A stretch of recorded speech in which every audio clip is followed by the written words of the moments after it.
दहेज प्रथा भारत की सामाजिक समस्या है। यह एक सामाजिक भयावह कुप्रथा है। इसके कारण हमारा समाज रोज रोज दुख में डूबता जा रहा है।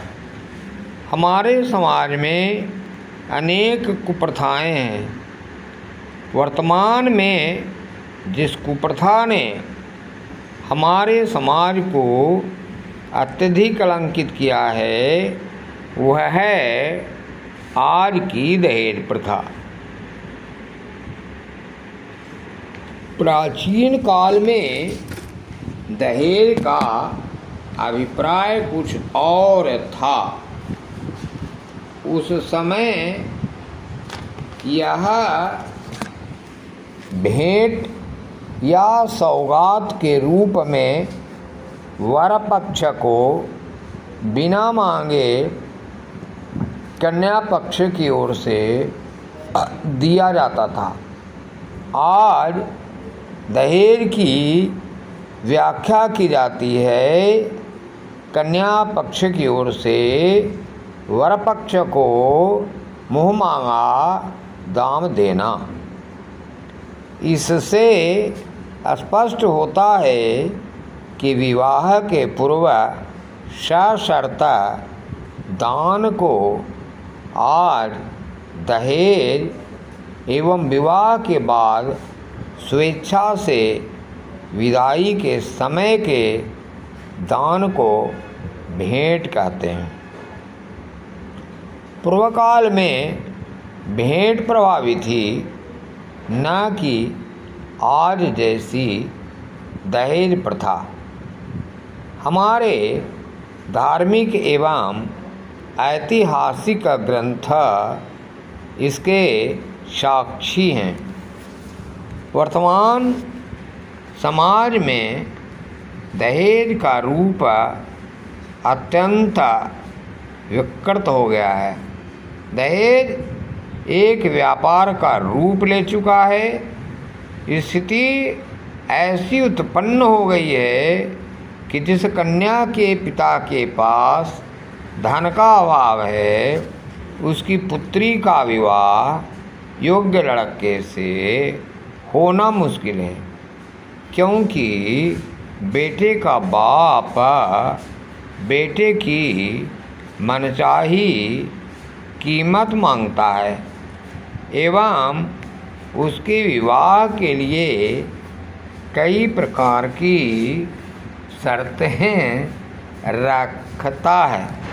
लगता है कि कुंवारे लड़के कोई वस्तु हैं और उनके बाप हैं सौदागर। वर्तमान समाज में तो हर प्रकार के लड़के का दहेज निश्चित है। अब विवाह में लड़की के गुण की नहीं बल्कि उसके पिता द्वारा दिए गए दहेज को देखा जाता है। लड़की का बाप अपनी खेती बाड़ी घर द्वार बेच कर भी दहेज की मोटी रकम पूरा करने की कोशिश करता है, भले ही इस कोशिश में उसका घर तबाह हो जाए। कुछ ऐसे लाचार पिता होते हैं जिन्हें दहेज के अभाव में गुणी पुत्री को भी किसी जैसे तैसे लड़के के साथ विवाह करना पड़ता है। लगता है बेटी की शादी में होने वाली इन्हीं कठिनाइयों को देखकर महाकवि कालिदास ने अभिज्ञान शाकुंतला में कहा, कन्या का पिता होना ही कष्टकारक है। इतना ही नहीं, विवाह के बाद भी दहेज रूपी राक्षस वधू का पीछा नहीं छोड़ता है। लोभी और अकर्मण्य जमात के लोग बार बार वधू को अपने मायके से धन लेने के लिए प्रताड़ित करते हैं। वस्तुएं नहीं, वधुएं इससे ऊब कर, आग लगाकर या जहर खाकर आत्महत्या कर लेती हैं।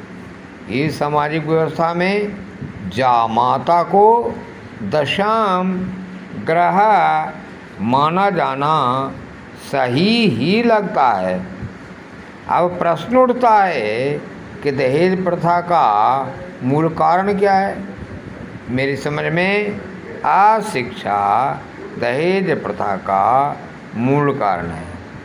सभी बच्चे बच्चियों को पढ़ाना लिखाना होगा।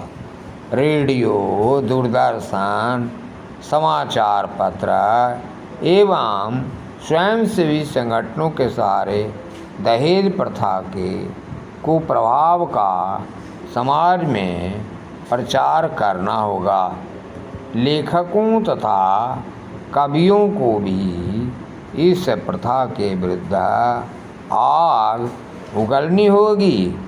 सरकार द्वारा इसे रोकने हेतु कानून भी बनाए गए हैं।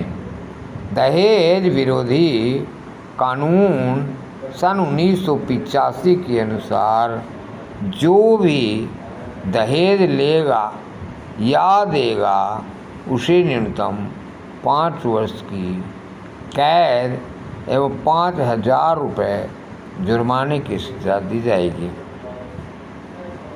पर ये कानून साकार नहीं हो पा रहे हैं।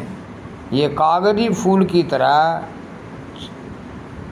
सिर्फ कार्यालयों की शोभा बढ़ा रहे हैं। इसका कारण यह है कि समाज में शक्तिशाली लोग, नेता एवं बड़े बड़े पदाधिकारी इस ओर तो खुले एक ओर तो खुले मंच पर दहेज प्रथा की भर्त्सना करते हुए अधिक दहेज लेकर समाज में अपना बड़ापन दिखाते हैं।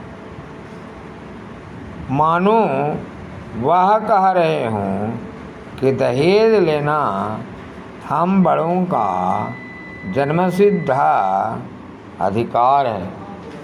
युवकों एवं युवतियों को इस संघर्ष में आगे आना होगा और विवाह पूर्व हर युवक को यह संकल्प करना होगा कि दुल्हन ही दहेज है।